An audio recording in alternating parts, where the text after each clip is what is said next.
Hi everyone, today I'm going to be making a Halloween card. Continue watching to see how it's made.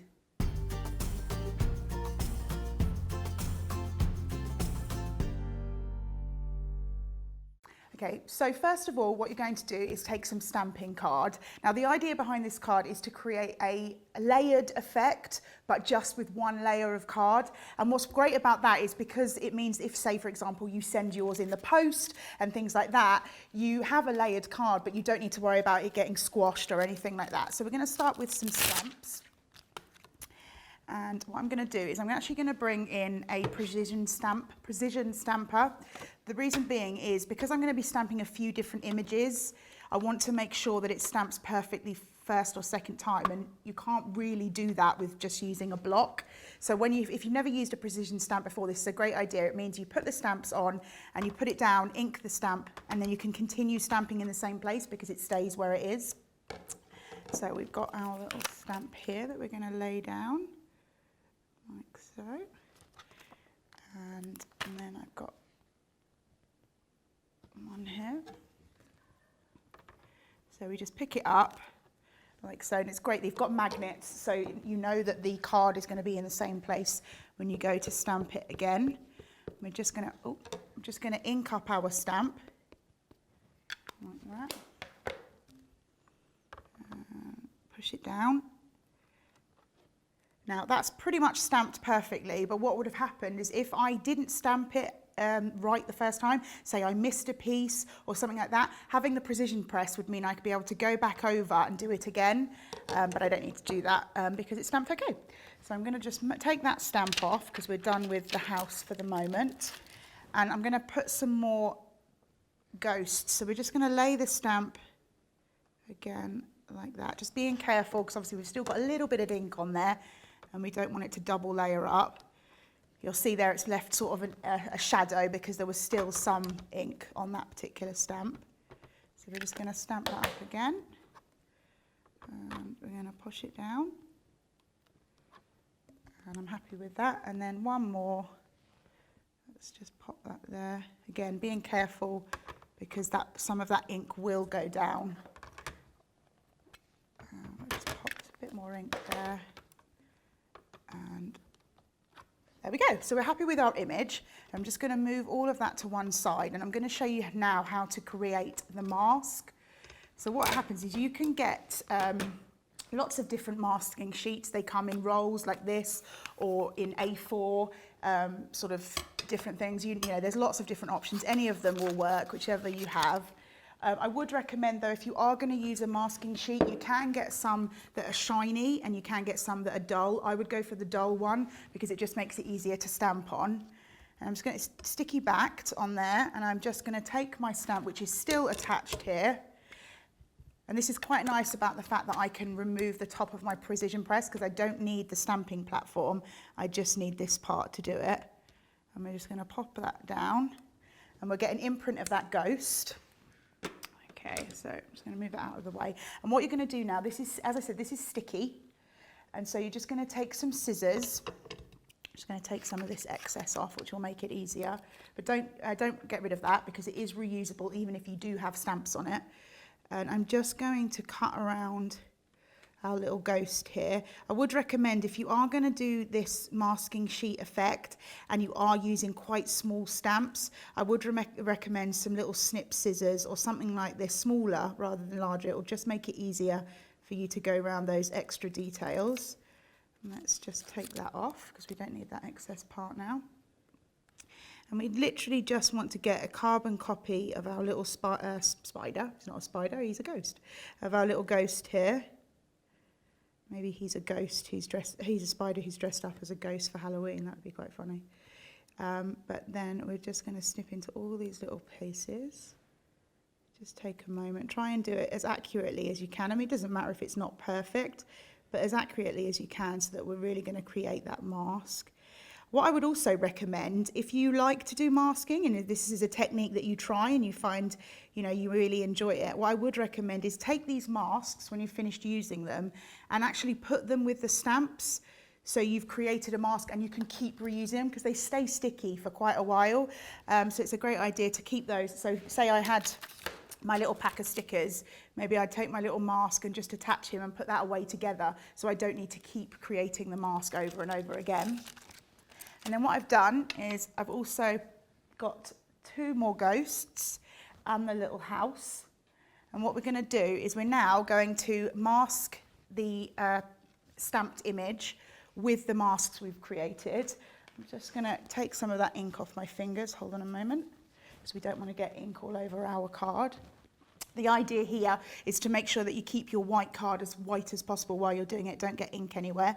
So what I like to do is just line it up at the bottom as best that I can, trying to cover as much as possible, and then just work my way up.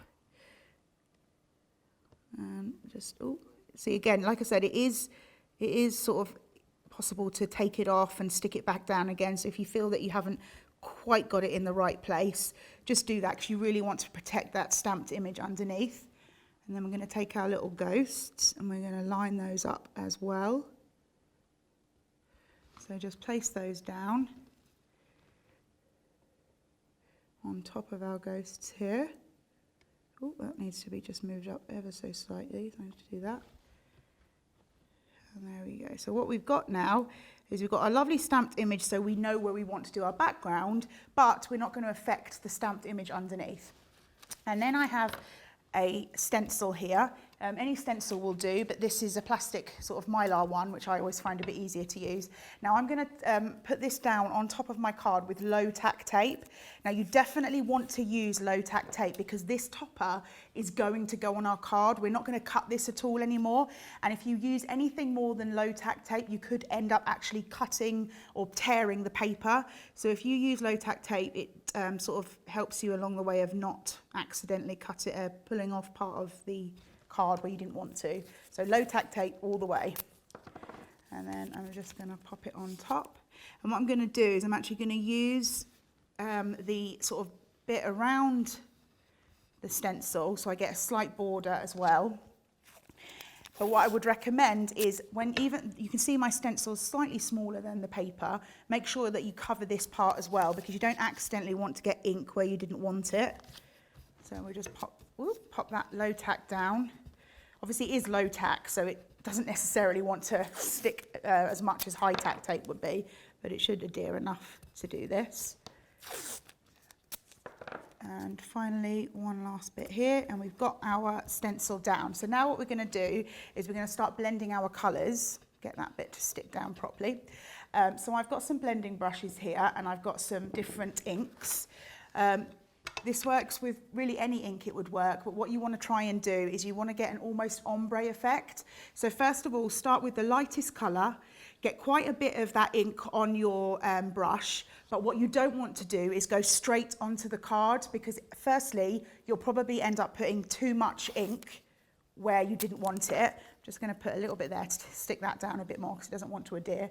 Yeah, so you'll end up having ink probably too much where you didn't want it, but also you might get circular motions, and that'll be really hard to then brush out. So what I always do when I'm going straight onto my card, I sort of start off on the glass mat, getting my circular motions going, and then I can go in, and it means that I have a little bit more control on how much ink goes down. You see here I've got left quite a bit behind, but that's good because I don't want it all saturating my card and having ink where I don't want it. So just keep going back to your ink pad, coming from the side and working that ink in over that stencil.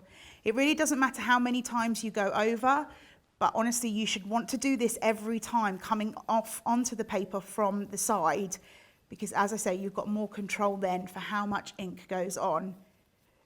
And it really, I mean, it's not like I'm sitting here and thinking, oh, I'm wasting all this ink, because really you're not taking a lot of ink onto that brush each time. It just, you know, helps you in the future when you take the stencil off. You're not going to go, oh, I've got marks where I didn't want them. Okay, so I've got that much and I'm quite happy. I'm just going to move that brush to one side and I'm going to bring in my next colour. And what I'm going to do is, again, I'm going to add some of that ink to my brush. This would work with ink blending pads as well. You know, you don't have to use brushes. Any of the blending tools out there would work. And I'm just going to pop it off the side, get that circular motion going, and get some of that colour down. Keep going back to your pad, making sure each time to come off the side and bring that colour over. Keeping that sort of same sort of heaviness, pushing down on the brush all the way across, keeping that steady, the same sort of tension as you go, so that that colour goes down the same all the way across. Keep coming off from the side, adding as much as you want. And there we go, we've pretty much done that. So I'm then going to create my next colour. I'm going to leave my brushes there because I want to come back to those when I'm going to start blending. So I've got my next colour here. I'm going to add a little bit of that ink onto the brush. And again, I'm going to come on the side and I'm going to move it over to get that colour.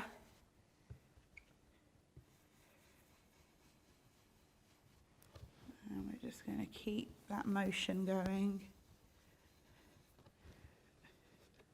When you're doing ink blending, try and think about using complementary colours. So colours that are next to each other on the rainbow work best together. So you're going from your pinks to your purples to your blues, greens, and up your rainbow like that, or down, reds, oranges, things like that. So that what happens is if you have complementary colours, it will mean that when they mix together, they'll create a different shade of the same colour. Whereas if you try and mix colours that aren't complementary, you could end up with like a brown or a slightly dirty colour that you don't want. I mean, maybe you do want to do that, so if you do, you go with the opposing. But when I want to have a nice blend, I like to have colours that sort of complement one another. And so we're just going to come in with our blue. Again, we're doing the same thing. We're going from the sides, bringing that colour in. Making sure to keep the same tension on our brush, so we're trying to get the same sort of level of colour from each one. Just get that down, and you can see here, like here, that just needs a little bit more, but there we've probably got enough ink. So just think about how much you're adding each time. And I think I'm happy with the amount that's gone down. So now what we're going to do is we're going to blend the colours together. So what we're going to do is we're going to kind of bring, having not added any more ink, we're just using this more as a blending tool now. We're not going to add any more ink to it. We're just going to mix our colours together, going from the darkest to the lightest, just creating that blend so we don't get those harsh lines. Don't worry too much if you get the other colour on your brush. These are washable. So it won't matter too much, it won't do any staining. But you can see here we're trying to get rid of those harsh lines, just going over the top, moving from one blending brush to the other, just blending those colours together. Once you're happy with the blend that you've got, you can keep going. There's no sort of time limit on how long you blend, but if you sort of look at it, you look over the top of your image, don't take your stencil off, but you look over the top of your image and you're happy with the colour blend, then you can start thinking about removing that stencil. I'm just going to do one more, bringing those colours together, just down at that bottom as well. Really blend those colours together. And there we go. I'm pretty happy now with the blend. So I'm just going to take off our brushes. We're finished with our inks. And now what we're going to do is we're going to remove our stencil. Now, as I said, this is low-tack tape, so it shouldn't tear your paper, but you still want to remove it gently. So just take that gently because it is going to be attached to your card. Low-tack tape is also reusable. So even though it's dirty, you can reuse that again for a future project. Eventually it will lose its stickiness, but to begin with, you'd get a few good out of it. We'll take that off. Gently here where it's attached, you just see how gentle it comes off. And then what we're going to do is we're going to remove our stencil like that. And I'm just going to move my card over because I don't want to get anything on it. Just take some of this away. Because you don't want, the thing is, you will get blending ink places on your card that you don't want it if you start touching it after it's dirty. And then what you'll see is we can start removing the masks. Now I want you to be really careful with this, just peeling it away. And just tip it slightly to get that off. Just gently peeling it away, don't pull too tough. But what you'll see is where you've put the masking sheet, you've had no extra ink. And so it almost looks like you've got a background and then you've put another image on top. Whereas what you would have had to have done was you'd had to have stamped that image, you'd have to have cut it out and then adhered it, and it would have been 2 layers. Whereas by doing with the masking sheet, you've created 2 layers, but it's actually a flat layered card. And oh, we'll just get this last one off. He doesn't want to play ball. There we go. So, and then I'm just gonna bring in some pens and do a little bit of colouring to add a little bit of colour to our house here.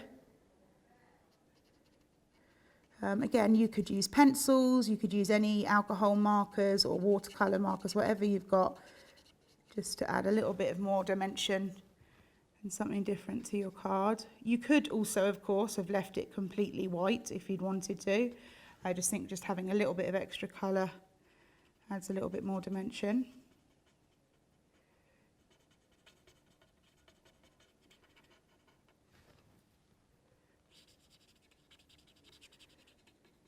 Something that you could also do, which is quite nice, now I personally love the stark whiteness, if you will, the whiteness of the stencil.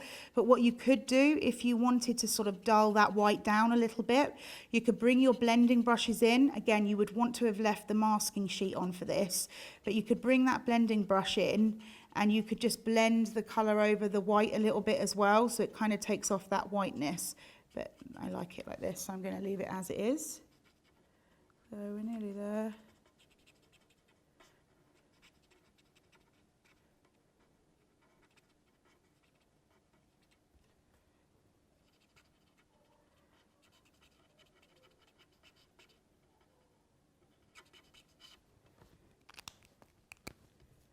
Then I'm just going to add a little bit of shadow here, just to give it a little bit more realistic look, but you don't have to, you could just keep it flat.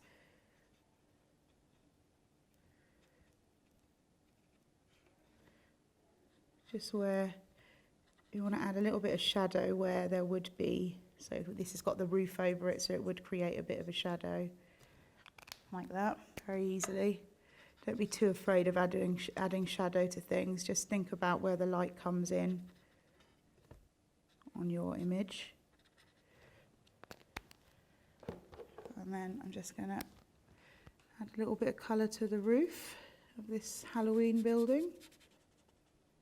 Curious to know who lives here.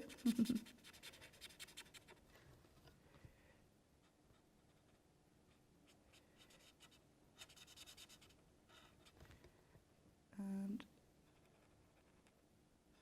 like I say, I'm just going to think about where my shadow would be in my colouring.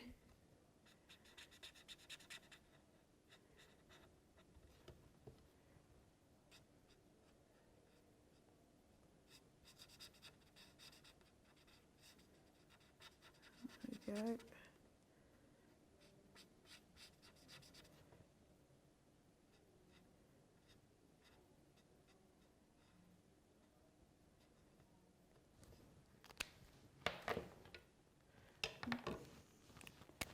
Just add a little bit of shadow here, I think.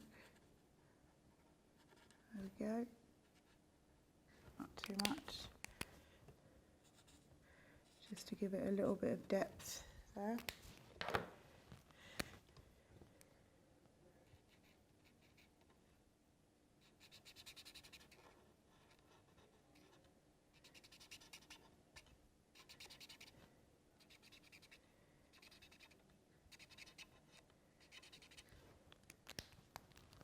And again, a little bit of shadow from the inside of the house.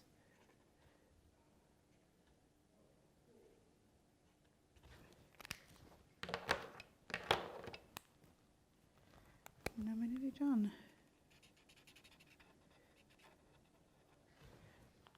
There we go. And then what we've got here is we've just got a couple of sentiments just to add onto our image and onto our card. Again, we're putting the sentiment straight onto the card because we want to keep this as a flat card. So I'm not adding it to a different one and then adding a layer. So I'm just literally in the space that we've got here. I think what I might do, is bring in my precision stamper and use that, because we don't want to mess our topper up now. So there we go. Just bring in, make sure there's no ink on your stamper, and there we go. Ink that up. This precision stamper is a really cool thing to have in your tool kit. It really will help you, and there's lots of different ones that you can get. See, actually what you can see there, I've missed a couple of bits, so I can go back in. If I'd done this with a block, it would have been very difficult to find out how to get that in place. It would have been very hard to get the right place again with just by doing it with my eye. And then we've just got our matte layer here. Very simple black card. Now when you're doing a white topper, having a little bit of black behind it is a really nice idea that will make that image pop. So it's really cool if you're doing on a sort of slightly stark white image to pop it onto a black layer. And this is just a 1/4 of an inch wider than my topper, so it's not too large. It just really makes that image pop out. And then again, we're going to use the wet glue because we want this to be sort of one layer. So if we were popping it in the post or something to somebody, we wouldn't worry about anything getting damaged inside the envelope in the post. I'm just going to layer that down. I'm using wet glue because it makes it a lot easier if I need to move this into place a little bit. It gives me that wiggle room to do it. And there we go. Happy Halloween.